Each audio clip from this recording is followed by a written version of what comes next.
After spending more than a year inside Brooklyn's Metropolitan Detention Center following his September 2024 arrest, Cent Diddy Combs was transferred to FCI Fort Dix in New Jersey to begin serving the remainder of his 50-month sentence. This was not a routine prison move. His legal team had been pushing for Fort Dix for months, arguing it would offer better access to rehabilitation programs, substance abuse treatment, and family visitation. Compared with the harsh reputation of MDC Brooklyn, many people believe Diddy had finally been given a much easier situation. But almost immediately, that narrative started to change. Instead of headlines about comfort and recovery, attention shifted toward what life at Fort Dix was actually like. Even 50 Cent jumped into the conversation, publicly mocking the idea that Diddy was having an easy time behind bars. Trip the nigga. I know that nigga said, I'm checking my paperwork today. I get out this money dead. That's been Christmas in jail. Fort Dix may be a lower security federal facility, but it is also the largest single federal prison complex in the United States, housing thousands of inmates. When Diddy's intake photograph surfaced, it shocked many people. The polished celebrity image that had defined him for decades seemed to disappear overnight. Gray hair, tired eyes, and a standard prison uniform became the new symbol of his reality. For many observers, that photo represented a dramatic fall from power, and from that moment forward, news outlets began tracking his every move inside the prison. What's in Diddy's alleged prison hooch? The homemade recipe reportedly included fermented sugar, Fanta soda, and apples. Sounds festive for fall. But now Cent Diddy Combs' reps are denying the recent allegations that he was caught drinking booze behind bars. Then a few days later, he allegedly broke another prison rule by making a three-way phone call, which he said was to his legal team. The disgraced rap mogul, seen with gray hair and gray beard in his new mugshot, is currently serving 4 years and 2 months for prostitution-related crimes at a low-security facility in New Jersey. TMZ reported the celebrity inmate had gotten in trouble with prison officials for sipping a DIY cocktail. However, a spokesperson denied the allegations. The rumors claiming Mr. Holmes was caught with alcohol are completely false. His only focus is becoming the best version of himself and returning to his family. A rep for Combs echoed this sentiment, telling Page 6 that he's focused on adjusting, working on himself, and doing better each day, adding, "As with any high-profile individual in a new environment, there will be many rumors and exaggerated stories throughout his time there, most of them untrue. We ask that people give him the benefit of the doubt, the privacy to focus on his personal growth with grace and purpose." First photos of Diddy at the Fort Dix Federal Correctional Institution in South Jersey surfaced on TMZ over the weekend. In one, Diddy is smiling in his gray knit cap, looking happy and relaxed. Fort Dix is a minimum security facility. He's not in general population, but in a special housing area for inmates in drug treatment programs. Now, being in that program could also shave time off his 50-month sentence on transportation for prostitution charges. He's already getting credit for about 14 months behind bars. Now, while Diddy adjusts to his new location and new routine at the South Jersey facility, he and his legal team continue to appeal the 2 felony convictions. We've just learned that a federal judge this afternoon has approved their appeal of the verdict to be heard as early as. What made the situation even more interesting was the contrast between the smiling images leaked to the press and the stories coming from former inmates. One of the most notable voices was former NBA lottery pick Sebastian Telfair, who was released from Fort Dix just days before Christmas. Reporters did not simply ask him about freedom or family. They wanted to know what Diddy was really like behind those walls.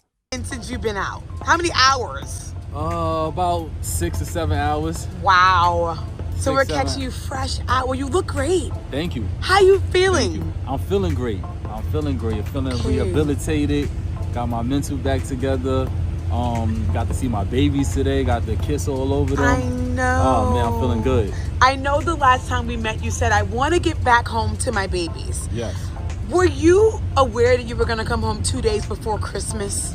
No, I thought I was gonna come home 2 days after Christmas. Okay. And then, you know, God always doing what he do for me. So God showed up again, made it 2 days before Christmas. Who's reached out? Man. Everybody reached out. Everybody reached out. Who's everybody? Can you name drop a few? Shout out to Wallow, because, you know, Wallow reaching out to me really uplifted my spirit when he did. You know, just his conversation. Did he give you some words of like encouragement? No, Wallow went right into business. Wallow like, man, get your shit together. We're gonna teach you how to, you know, get your IP and all that. So like, shout out to Wallow. No way. That was a lot of good energy for me. Shout out to Fort Dix, you know, rehabilitating me, getting my mind together. I was in there working out every day. I met some good people. Shout out my boy Tane. Yo, Trent was good. We out here. Shout out everybody in there. What about Diddy? Everybody. Because we definitely shout saw out you Diddy. kicking My boy Diddy is in the spot too, man. I couldn't imagine. Y'all talk about me. I couldn't imagine how Diddy felt, but Diddy's holding it down. He's doing what he got to do, and where he's at, they gonna help him. You know what I'm saying? So he's gonna come out. Help him in what way, if you don't mind? I mean, we all know Diddy business because we got to see everything. But okay. You know, I was just smoking weed. I never tried another drug in my life, and I don't drink alcohol. But you know, Diddy was living a rock star life, so I'm glad that he's gonna get the time to just relax. And as my boys would say in the inside, they said it's some time for yourself. So that's what he's getting right now. Diddy seem to be in good spirits?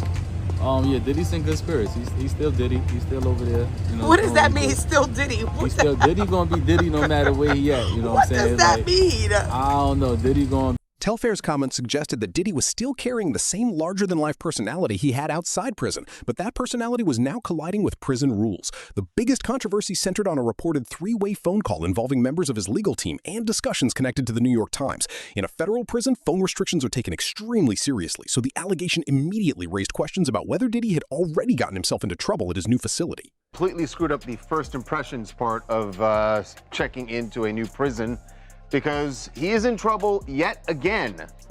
This time it has to do with a three-way phone call. Jesus, Charles. What? It's a pregnant pause. It happens. Don't say pregnant.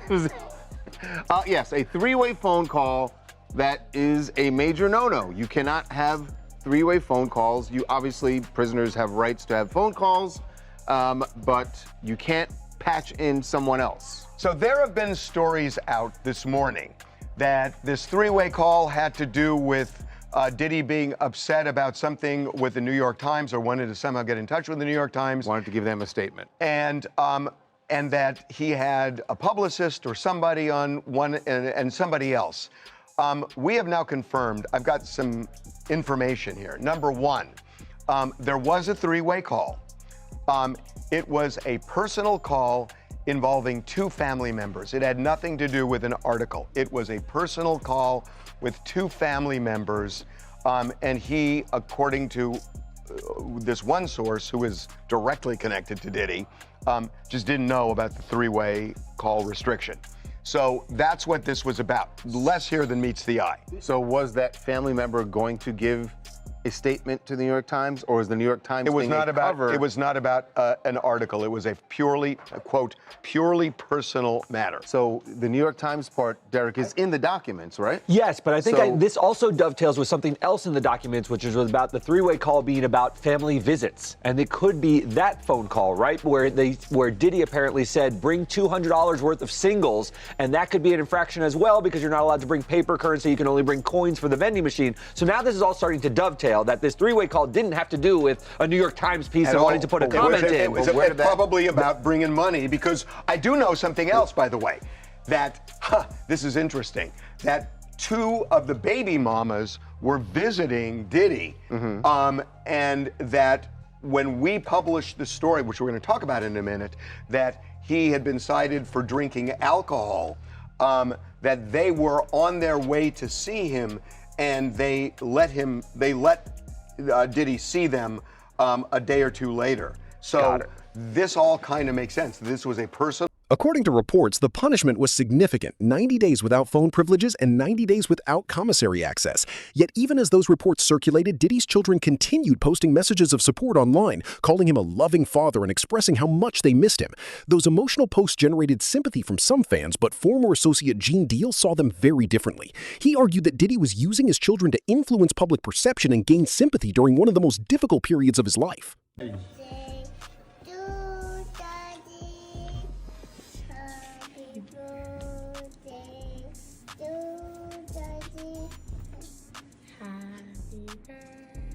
Keep going.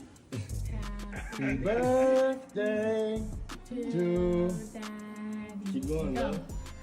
Happy birthday to Daddy. Yay! Yay! I love y'all so much. We love you too. Love you, Pastor. I can't wait to see y'all. Yeah. Can't wait to see y'all. And I just want to say I'm proud of y'all, especially the girls. I mean, all of y'all. Inside Fort Dix, the contrast between Diddy's old life and his current one could not be more extreme. PR meetings, recording sessions, and business deals have been replaced by headcounts, work assignments, and strict daily schedules. Every morning begins with the same prison routine, and every day is measured by institutional rules rather than celebrity status. That loss of control became the center of another explosive claim made by former Bad Boy artist Freddie P., who alleged that Diddy had become deeply paranoid about prison food and was refusing certain meals because he feared being poisoned. He refused to eat the food in prison because he's paranoid that they're trying to poison him. He know they want him. He's the nigga. I get mad enough, you gonna pay me on time. If I get mad, you gonna think I'm coming at you. I'm on a different part of life. I got people that's like that right now. People come back and pay me from a year and a half ago because they fear if they run into me, I might do some stupid shit to them. So that's him. I get it. But then you got the people that don't see you, who live a little bit worse than you. Freddie P. went even further, describing Diddy as a man who once controlled rooms filled with executives, celebrities, and industry power players, but who now has to stand in cafeteria lines, sleep in a shared dormitory, and follow someone else's schedule. He claimed that the very figure once feared throughout the music industry is now living under the same restrictions as every other inmate. Then the conversation took an even more controversial turn when Wack 100 speculated about Diddy's adjustment to prison life and made claims that quickly spread across social media. Puffy has a boyfriend right now in jail. What do you think? I believe Puffy may have engaged in some activity. Right. They say the inmates, they fight each other over the right to make his bed in the morning. Anybody doing that is participating in the activity. If that's true, like, I don't know. I don't think Puffy would have to say that. But what do you think about that phone call? Which one? With him and his son. No, I didn't hear it. What? You didn't? Come on. Nah, I didn't hear it. But which phone call? Who does your research for you? Just you? No, I got an assistant. Yeah, you need to talk to him. Okay. The prison called him and his son when he's talking about, is Jay-Z getting back to you? Not responding. Then he said, okay. Everybody out there quiet all of a sudden, huh? He said, yeah. He said, don't worry about it. He said, yo, such and such want to know what to do about his car note. He told him, yo, man, tell him to go host a show or something. Don't he see what I'm dealing with? He said, but everybody's getting their laughs on, but we'll get the last laugh. It's a jail call. I don't know how you ain't got that, but that's crazy. Wack then shifted attention to a leaked prison phone call that had already gone viral online. The recording became one of the most discussed pieces of alleged evidence connected to Diddy's time behind bars, with listeners trying to decode whether certain comments were innocent family conversations or something much more significant. Jail phone call, and what's up with the pizza boxes? Do not entertain none of this nonsense and nothing over the phone. I'ma need you to get rid of all the leftover pizza boxes. The what? All the boxes left over from the pizza. All the boxes. Okay. Make sure you recycle the plastic like we talked about. Yeah. Did Jay reach out yet? Nah, Bob. He ghosting. What the f*** is this motherfucker doing? It's all good. You about to get out on bail. No. Hey, yo, check this out. Need you to reach out to the producer. Let these motherfuckers know there's a release date for that new Netflix movie. Alright, Pop. What about all these lawsuits, though, Pop? Ain't none of them getting shit. I ain't worth nothing. Ain't got shit in my name anyway. Don't even worry about it. Bunch of money hungry. According to Wack, the call revealed that Diddy was still thinking strategically about the outside world. He pointed to comments about people going quiet and the idea that others were laughing now but would not get the last laugh. Whether those remarks were simply frustration, bravado, or something more calculated remains unclear, but they fueled speculation that Diddy believed he still had influence beyond prison walls. It's a jail call. I don't know how you ain't got that, but that's crazy. Yeah. You gotta come back to the 100 side of Clubhouse. Okay, yeah, whatever you want. You gotta come back. Whatever you want, man. I've been on before. This is content. This is content. Academics gives us our props. He tells us every morning, I go to the 100 side of Clubhouse replays and get content. But yeah, that phone call was wild, bro. I'm gonna check it out. Yeah, it was wild. Like, hold on. Let me see if I can find it. It gotta be up. It's no way. Hold on. Twitter's usually a good place for this. So yeah, this that is phone call was wild. Diddy call. Jail call to his son. With Justin? Or yeah, one of them. Yeah, it was. And I could tell he's kind of adapting. You know, I can hear the aggression and he like on some, you know, his mentality is changing. Yo, listen. Do not entertain none of this nonsense and nothing over the phone. I'm gonna need you to get rid of all the leftover pizza boxes. The what? All the boxes He's talking in leftover code. from the He's pizza. dumb. All the boxes. Okay. Make sure you recycle the plastic like we talked about. Yeah. He's Did dumb. Jay reach out yet? Nah, Bob. He ghosting. Yeah, watch. What this motherfucker doing? These things sweet You heard him? because I'm in here. It's Jay-Z all reach good. out. You about to get out on bail. No, that. Hey, yo, check this out. Need you to reach out to the producer. Let these motherfuckers know there's a release date for that new Netflix movie. Alright, Pop. It's fucking crazy right now. You heard him? That's a threat. Keep going. It's gonna say some more. That's it. That was the whole thing. Oh, it's another part two There's more to it. part? Yeah, okay. The part two to that is, right? Now you caught that, right? Reach out to the producer. He's talking about he's talking about recycling pizza boxes. No, but he said reach clearly out. that there's a code He going talking about on, reach yeah. out to the producer. Yeah. Fuck that, and let him know it's gonna be a new term to that Netflix flick. You know, he's talking about something he got on audio, on the video, right? Yeah. But he from there he went to like, let him laugh now. We're gonna laugh the loudest later. So I believe we're gonna wake up once he figures out whatever he figures out and accept what he's gonna accept. I think he's holding some things to try to get people to do certain things, whatever that may be.